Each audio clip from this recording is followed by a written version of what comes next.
The book of Hebrews chapter 11 verse 6. But without faith it is impossible to please him. Mark chapter 9 verse 23.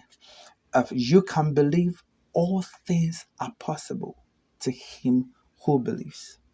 My name is Pastor Richard Engmann, and I would like to share with you on the kind of faith God approves.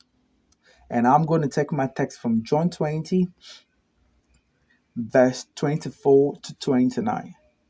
And I read, Now Thomas, called the twin, one of the 12, was not with them when Jesus came. The other disciples therefore said to him, We have seen the Lord. So he said to them, Unless I see in his hands the print of the nails, and I put my finger into the print of the nails, and put my hand in his side, I will not believe. And after 8 days, the disciples were again inside, and Thomas with them. Jesus came, the doors being shut, and stood in the midst and said, Peace to you. Then he said to Thomas, Reach your finger here and look at my hands, and reach your hand here and put it in my side. Do not be unbelieving, but believing. 28. And Thomas answered to him, My Lord, my God. Jesus said to him, Thomas, because you have seen me, you have believed.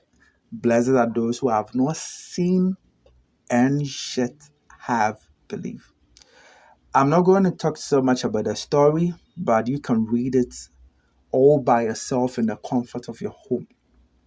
I want to stress a little on the chapter 29, which is an answer Jesus gave to Thomas because of what Thomas said in the chapter 24, that unless he sees Jesus, touches him, he will never believe. So Jesus answered Thomas and said, Thomas, because you have seen me, you have believed. Blessed are those who have not seen and yet believe. That's end of chapter 20, verse 29. In verse 29, Jesus here was actually referring to two types of faith. The first type of faith that was referring to is a type of faith that says, unless I can see it, I will believe it. This type of faith, which works by seeing before believing, is what some people called the natural human faith. Others also call it faith based on your senses. This type of faith, every human being has it. Because in this world, you are supposed to see a lot of things before you believe.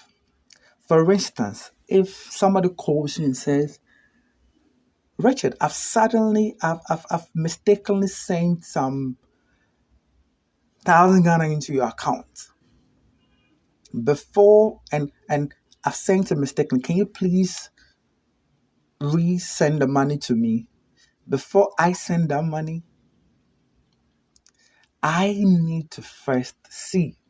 I have to check my balance carefully so that I'll not be scammed. The same way if I am crossing a road or you are crossing a road, you have to make sure you're seeing the oncoming vehicle before you cross the road. Because if you don't watch carefully, you will end up in a place where I don't want to go with you. We will soon be going for your funeral. But so this type of faith, we need it in this world. Every human being needs this kind of faith. The faith that works by seeing before believing. But you can never receive from God with this type of faith. That is why Jesus never approved this type of faith to Thomas. He told Thomas that if you want to receive from me, if you are dealing with me, if you want to receive anything from me, then you must first believe before seeing. And that is the second type of faith that Jesus was talking about in the chapter 29. So the first one was the faith that works by seeing before believing, and Jesus never approved it. But he approved the second type of faith that says that he said that you must believe before you see it. And that is the faith that Jesus wants us to work with if we want to receive from God. I would like to share with you some things you must know about this type of faith that believes before seeing. Number one, every believer has this type of faith. Every believer has this type of faith. Bible said in the book of Romans 12:3, it says that, "For I say, through the grace given to me, to everyone who is among you, not to think of himself more highly than he ought to think, but to think soberly, as God has dealt to each one a measure of faith."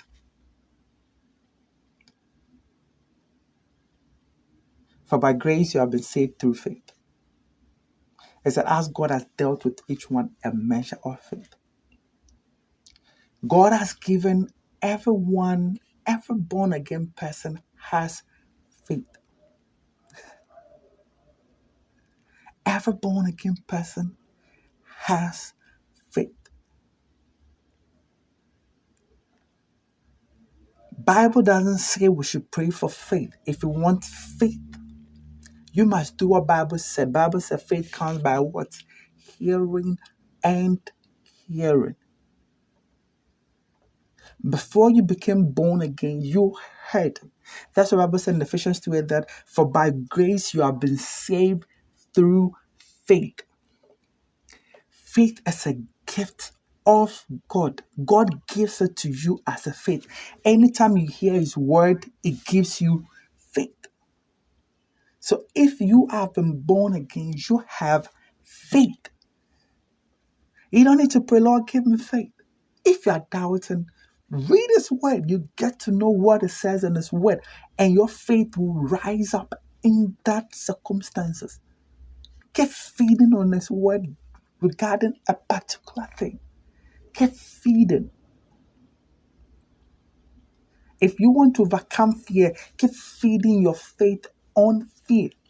If you want to walk in divine health, keep feeding your faith on divine health.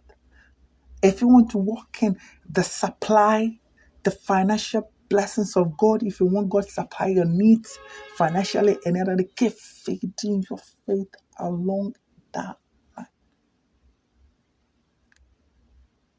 So every believer has faith. I can compare this to the mustard seed. You know, people talk about mustard seed and they talk about how small the seed is. If I have faith as small as a mustard seed, I can believe God. It is not the smallness of a mustard seed that matters. It is the end product of a mustard seed when it dies in the soil and becomes a big plant. Mustard is one of the biggest plants in the world.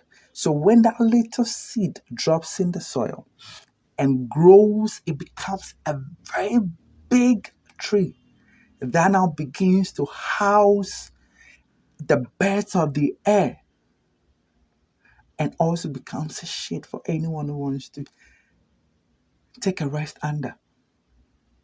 So when you become born again, God gives you a certain portion of faith, a measure of faith.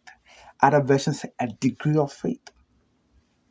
And when you put your little faith into use, when you begin to work it, because faith without works is dead. So faith should not just be in your heart. You shouldn't just believe. Faith should work. Faith can work in your words or faith can work in action. Whichever way your faith is supposed to work. And when your faith begins to work, like the way the mustard seed works in the soil, it will grow. And when your faith grows, it will bear fruit. And it will bless you and it will begin to bless every other person that you come into contact with. Right now, as I'm sitting here, I am teaching you what I have experienced in faith. all that I have learned and I have practiced, I want to become a blessing to every child of God listening to me, because I learned about faith. I thought I knew faith. Whilst pastoring, I think after pastoring for 4 years, I thought I knew everything about faith. God was leading me. I had a lead in my spirit to preach on faith. Then I went into my notebook and I thought, oh, I could find something in my notebook. Sincerely speaking, I have on my notebook from when I started going to church at the age of 12. So now, every pastor that's pastored me, I have their notes. I thought I could find faith in it. I roam here, I didn't find anything. That was when I realized I don't know anything about faith. All I ever knew about faith was believe, believe, believe. So that's why I'm being led to share on faith with you. Because I have put my faith in you. I'm not coming to preach theories to you. I'm kind of preach to you what I have practiced or what I'm practicing, so that you also be blessed and you put your faith to use, and your faith to become a blessing to others, to yourself, and to others and those around you. And you may not know your ministry can be a blessing all to others. So the first thing I wanted you to know about the type of faith that believes, before saying that every believer has faith. And secondly, you don't need to pray to God for faith. Faith comes by only one way. And the only way faith comes is by hearing. And hearing by the word of God.